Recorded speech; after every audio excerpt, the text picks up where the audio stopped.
To the second segment of the program tonight. After months of deepening political tension and bitter rivalry that threatened the governance structure in Rivers State, a major breakthrough appears to have been achieved. President Bola Tinubu has successfully brokered a truce between Minister of the Federal Capital Territory, Wike, and Rivers State Governor, Fubara. The reconciliation comes amid mounting pressure for peace and stability in the oil-rich state, where the political rift had led to a fractured legislature, parallel power centers, and rising public concern. Tonight, we take a closer look at what this truce really means, the role of the presidency, and whether this fragile peace will hold. But first, let's listen to the Minister of FCT and Governor Fubara. With the governor, and the governor also agreed to work together with all of us who are members of the same political family. Yes, just like humans, you have a disagreement, and then you also have a time to also settle your disagreement, and that has been finally concluded today, and we have come to report to Mr. President that is what we have agreed. So very important that this day has come to be. What we need for the progress of Rivers State is peace, and by the special grace of God this night, with the help of Mr. President and the agreement of the leaders of the states, including our leader, peace has returned in Rivers State. We'll do everything within our power to make sure that we sustain it this time around. And joining me for this conversation is Somi Uranta, political affairs analyst and author. Thank you so much for joining us, Mr. Uranta. Thank you for having me. Right. So for those who say what we saw in that video was not a reconciliation, rather it was Governor Fubara surrendering, what did you see? Well, I think it was Bill Clinton, one-time president of the U.S., who said that the most expensive peace, peace is still better and more preferred than the cheapest war. So it's a good thing that peace is returning to Rivers State, because there can never be any form of development without peace. So whatever it is, the agreement they have reached, or whatever it is, let the governor get back, let the legislators go back, to their work, so that Rivers people, can begin to feel the dividend of democracy. You see, when two lions are fighting over a prey, and they are so fiercely fighting against, each other, one common animal will just come and be enjoying the prey. So it's better Rivers people, enjoy themselves and work for the good of the state. That is very, very important. Everything else is secondary. So as a son of the soil, and because this is not the first time the president would be interfering, and politicians say, as far as politics is concerned, nothing is sacrosanct, do we proceed with caution? Well, caution is, the emotion of fear, and caution is something that it has its own advantage, If you don't, if you are not cautious, even the electricity you use, which is good for you to do a lot of things, can also become very, very harmful if you misuse it. So, yeah, there's need to be cautious about it, but let the peace we have come to see, or let it blossom to the full, to its logical conclusion, so that Rivers State can have development. That is what is most important to us as Rivers people. But do you think the Governor Fubara has emerged stronger, or is this a temporary power concession to Minister Wike? You see, I would say that Governor Fubara came into politics, or went into politics as a virgin. But over time, with this incident and all the things that's been happening, he's been this virgin. So he has now been baptized into the art of politicking, So, of course, whatever, look, it's about history. When you learn from your experience, you become a better person. You can never be the same person, or he can never be the same person that went into that situation. And then by the time he gets back, he would have learned a lot of things. So what lessons are in this situation for Governor Fubara? Yeah, I think the key lesson there is that he should also learn from his master. Who is his master? Wike. Wike is his master. He should also learn some things from him. because he's been somehow or somewhat taciturn. He's not been. This Wike is a man who is always in the media. He's a friend of the media. You know, he's been doing a lot of things. Nigerians don't know. They don't know half of what, you know, 1/10 of what the government has been doing in Rivers State. That is why he has an organic followership in Rivers State. So he should let the people know what he's doing. He shouldn't be sitting back and be thinking your work will speak for you and all that, which is good. But he has to copy some things from Wike, his boss. Very, very important. Because a lot of people, I'm in Lagos here. Yeah?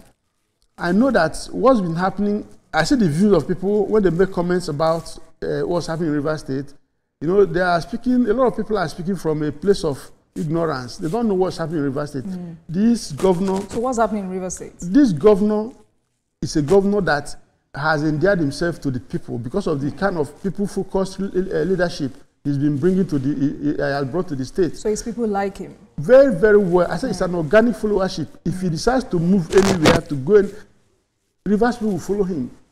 Remember, when Governor Amechi moved to APC, Rivers people refused to follow. You know, but this governor, wherever he say he want to go, they follow him because he's showing leadership, people-focused leadership. You know, he's following the footprint of Melford Okilo, one-time governor of Rivers State, who brought a principle of decentralization. He's trying to develop every aspect and every area of Rivers State. And that is very, very important for our own development. Apart from being media friendly and, you know, respecting his master, Wike, what other lessons are in this situation for the governor? Also, his master, Wike, are there lessons he must learn from this situation? You see, one other good lesson both of them must learn is that if you don't take care of yourself, if you don't resolve your issues within yourself, you become a laughingstock before the world in the community of states or of nations, whereby somebody now from outside of the state or people from outside of the state are now pretending over the affairs of the state. It is a blight on Rivers State, on the both of them, who are the main gladiators in this whole scenario. Because how could somebody from across Rivers State be superintending over the affairs of Rivers State? How could National Assembly be approving budget for Rivers State and all that?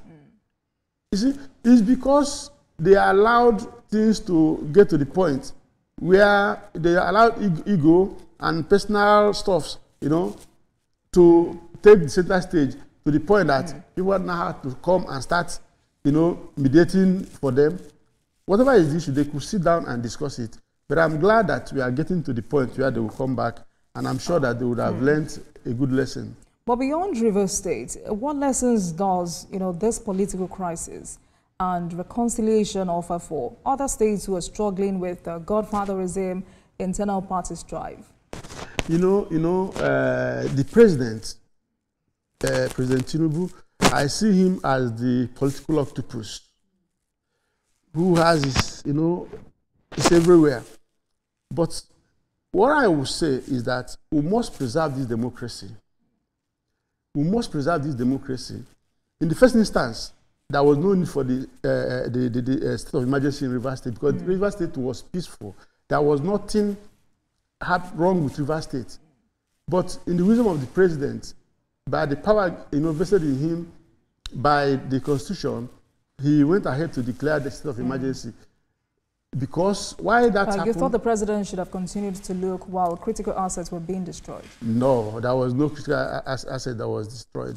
Let's not go into all that one. The stories were in the news. Yeah? The stories were in the news. It was in the news, but you also found out that it was just one incident. Isn't that enough? After that, what happened? You know, but let me tell you something. Rivers State, you know, whenever you don't settle your matter within your kitchen, you allow people to come in, they will mess up things for you. So that's what we are just going through. And this period of 2-3 months has taught us a lesson as Rivers So State. for other states struggling with godfatherism and internal strife, what lessons must they take away from this situation? You see, maybe I should give you an example. Okay. Examples. How do you juxtapose these two situations? Three, actually. Governor Fubara, Minister Wike. There's also Governor Talia and the SGF, George Akume. There's also Ubasani and his predecessor, Madam El-Rufai. So, first, what's the difference between these three situations? Is it the way the godfathers handled their situation? Did you think George Wike went too far? What exactly would you consider as the difference between these three situations? Yes, you see, Barrister Wike, actually, you know, he became very, very overbearing. Okay. But he could do that because of his position. He has the ear of the president, you know, and he has built a lot of bridges across different sectors. So he could do what, you know, and being the Minister of Abuja is a very, very powerful position. He's the landlord of the president. So there's a lot of things around him that made it possible for him to exert that kind of influence over the governor. But my concern is that they could have settled whatever it was that was the problem, but they allowed it to degenerate to the point where external factors had to come in. You're not answering my question, Mr. Oranta. Yeah. What lessons can other states draw from this conflict and its resolution? Should there be institutional reforms within parties to prevent such executive legislature crisis? You see, there was actually no issues between the legislature and the governor. The governor and members of the states. No, there was no problem. It was they were only acting on what Wike asked them to do. They didn't have any issue. You cannot confirm that, Mr. Oranta. But please go ahead. Okay. Anyway, so what I'm saying is that the legislature, I mean the other states that also have that kind of problem. It shows the kind of democracy we operate in Nigeria. You know, I see that you know, there's always this what is the eastness and the outness. The outness about democracy is that you come out and you show your intention and you are voted in and all that. But in Nigeria, the eastness now, that is the outness. But the eastness now is that you have to, have somebody that will sponsor you, that will give you all the backing and all that. But we should manage it in such a way that we don't demean the position, the office of the governor, because it's a position that even the person who is the godfather has also occupied that position. So if you belittle that position, you're actually doing greater harm to the position, not the person. The person will come and go, but we must give regard to the office, so that because that office takes care, it's like the president of a nation, but now a state, a federative unit. So both the godfather and the godson should manage things in such a way that it will not, boomerang or become issues that everybody will begin to talk about. Right. So what you have implied is that godfatherism is here to stay, and there is nothing we can do about it. We should be able to do something about it if we want to, but the way it is in Nigeria today, I don't think there's anything we can do about it too, because Nigerians, with the level of poverty, in Nigeria, people will always lean on their godfather. That's the reality, which ought not to be. All right, so if you were to speak directly to the governor, what message do you have for him on how to manage his supporters, whom many have called political and conflict entrepreneurs?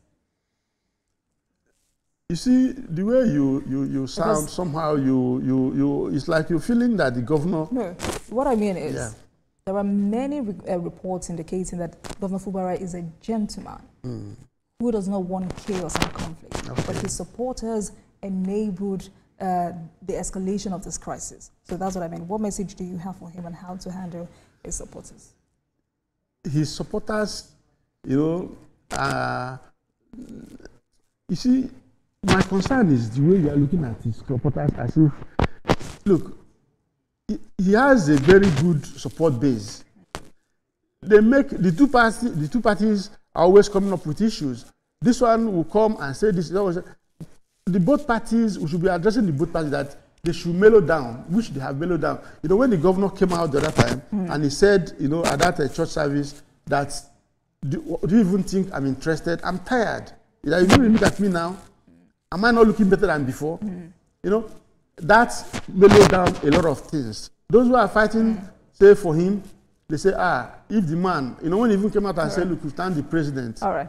That's, you know, it gave a lot of people the feeling that the governor wants them to calm down.